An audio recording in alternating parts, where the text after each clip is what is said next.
Hi Facebook world. I was out having a run this morning. I'm running the London Marathon, and when I was out running, I was kind of thinking in my mind, going through, the last year in my business. So it's just come up my year since I started my own business, and I was thinking about all the clients that I've had over the last year. And out of those 35 clients, about 95% of those clients had a reoccurring theme. So about 2 weeks ago, me and my business partner, I keep all my clients, I keep every conversation we have, I keep it in a file and I put it in a locked cabinet, with a confidentiality agreement, everything we talk about. So anyway, I was going through all the things that we discussed and the goals we'd set, and part of my coaching process is a thing called mindset performance. And what I do is I modify that process, and a lot of it's timeline. Anyway, back to the subject. What kept coming up was relationships.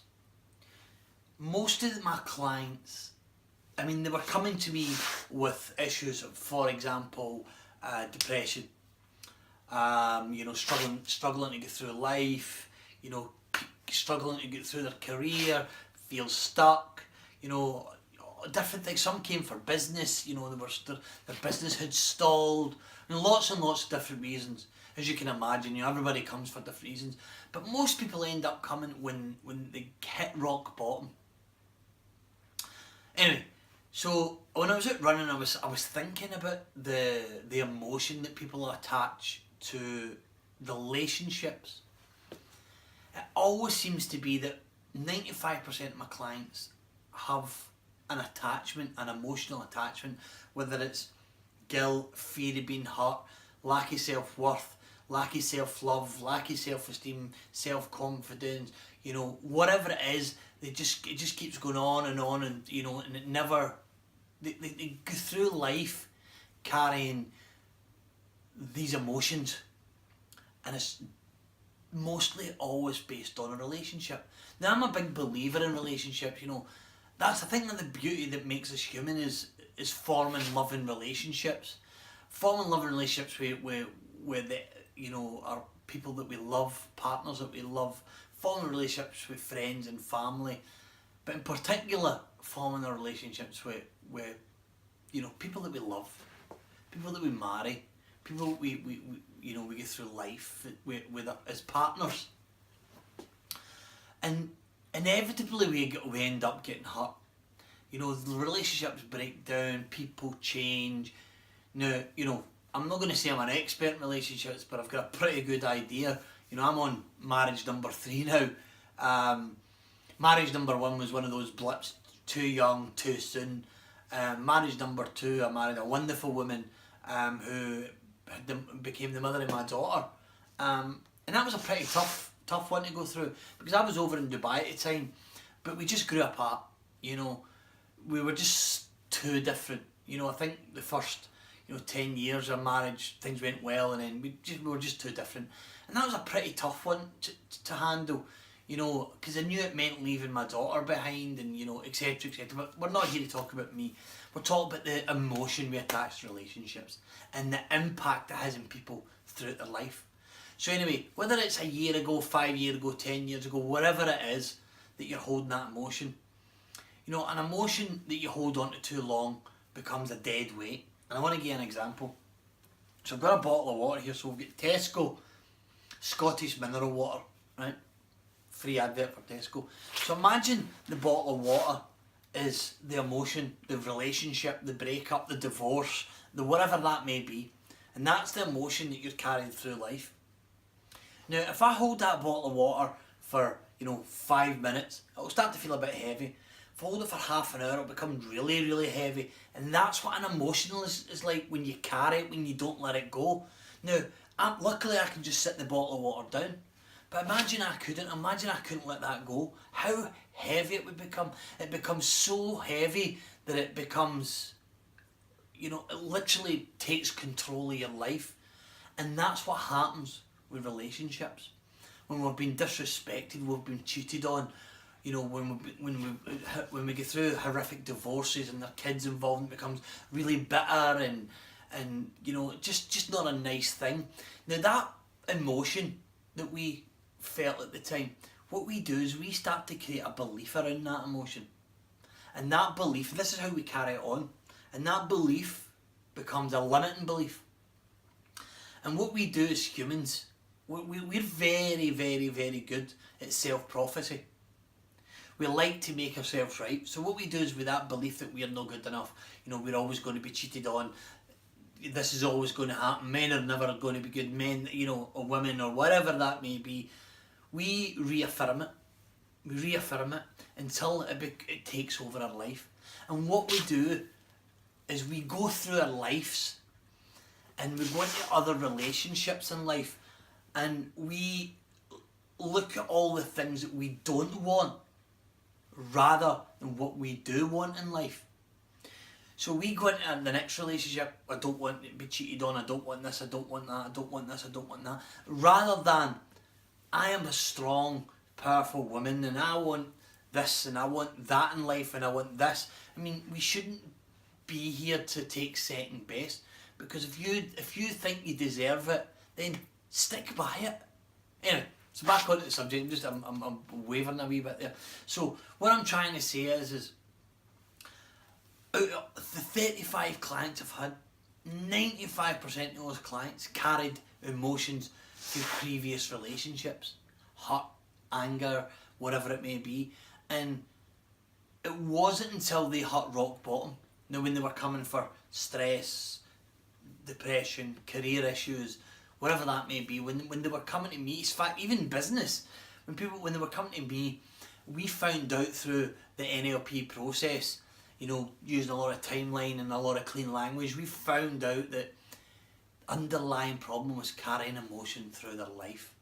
Now the beauty about emotion is we're always going to have them, they come and go, but we can let them go. We don't need to carry, we don't need to believe that that's who we are, because emotions don't define us. We don't need to let them control our lives. So what I did, a few weeks ago, I phoned up most of my previous clients and I kind of asked them, I says, if you could tell me anything that you learned through this process, through what you know now that you didn't know then, what would that be? And I'm going to kind of wrap it up, the theme up of what that came out to be. It was, you know, whether it was divorce, a bad relationship, disrespectful relationship, a cheating relationship, you know, breakup, they now looked at those things in life as opportunities, as like a golden opportunity to start something new. They took the emotion, they let it go, they dropped it, and they moved on with their lives. And that brings me to an example that I wanted to share. So back in December, I had been contacted by a lady down in London who had seen a few of my posts, who had spoke to a few of my previous clients, and she went through a pretty bad divorce. With her husband, her first love, they went to school together, they had 4 kids together, you know, and about 7 years ago that divorce broke down and he went with a younger woman and then broke up with her and he remarried and on and on and on and on. We don't need to go into any details. But that really, you know, set her back. And for the last 7 years, she struggled with relationships. She really struggled, pardon me. She went through life thinking, she tried all the dating apps, she tried everything, she kept attracting the same guys in her life, the same people in her life all the time. And because she felt like she wasn't worthy and this was going to happen, she was terrified to go to the gym, all these different things that she really wanted to do. She was so frightened because of her own lack of self-worth and self-esteem that it stopped her from doing the things she wanted. And she was also attracting all the things that she didn't want in men rather than the things that she did want. So our first discussion, our pre-coaching discussion, was a week before Christmas, just a few months ago. And exactly a week after, in fact a few days, I think it was 4 days after Christmas, we started our first session. Now she booked a block of 5 coaching sessions. So basically straight after Christmas we had our first session, and what we did is we talked, I'm not going to get into any details of course because client confidentiality, but at the end of every session we had a set of goals, we had a set of plans and action items that she had to take every single week. Now we did this for 5 weeks, and at the end of 5 weeks she had made massive leaps and bounds in her life to almost unrecognisable, you know, changes, and she just, you know, I think she went through a few emotions. Anger, why did she wait so long? Why did she wait till things got so bad? And the second thing that came up was, if only she knew this stuff back when she was going through the divorce, how different her life could have been, the wasted years that she went through. Another thing that came up was, so her ex-husband is still in her life, and because they've got 4 kids together, but she learned that he was only allowed certain boundaries in her life for her to be able to move on, and she was dreading that. But when she actually faced it, everything changed. He understood, she had the discussion, and it just, things really worked. So the 5 sessions were incredible, but that's really not the synopsis of the story. So a week ago she gave me a phone call, and I was through in the office, and she said, "Oh James," she was really happy, and she was bursting. I said, "Oh, how's things going? How are you feeling?" It's like, "Oh my God, my life is amazing. Can't believe I waited so long," etc, etc. And I says, "Oh, tell me all about it." And she's like, "James, I've met someone." She says, "I never thought this was going to be possible." She says, "I've not just met someone," she says, "I've met my soulmate. I've met that person that I didn't think existed. I've never felt like this before, and neither has he." And they've both met each other. So she's met his kids, he's met her kids. Now they're all grown up kids. They're going on holiday. You know, they're making plans for their future, and that's what compelled me to make this video.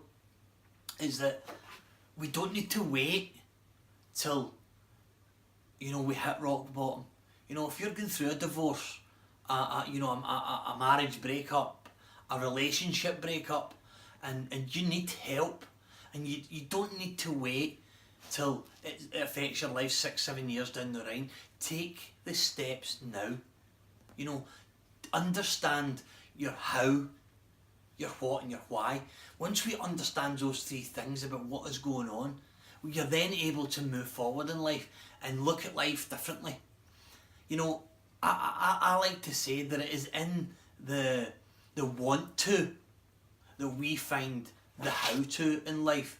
If you want something, you will find a way to get it, and sometimes that takes support. Sometimes it takes a coach to make you, I suppose, you know, let go, handle the emotion that you're going through. And that's kind of what I wanted to talk about. And before I go, by the way, I want to mention the marathon I'm running is for this amazing charity. I don't know if you can see that, called Deborah. And Deborah is epidermolysis bullosa, and it's basically young kids with their skin's falling off. It's an incurable disease as things stand now, and these poor wee kids are going through pain. So I'm running the marathon for that. Just want to let you know, but that's not why I'm on.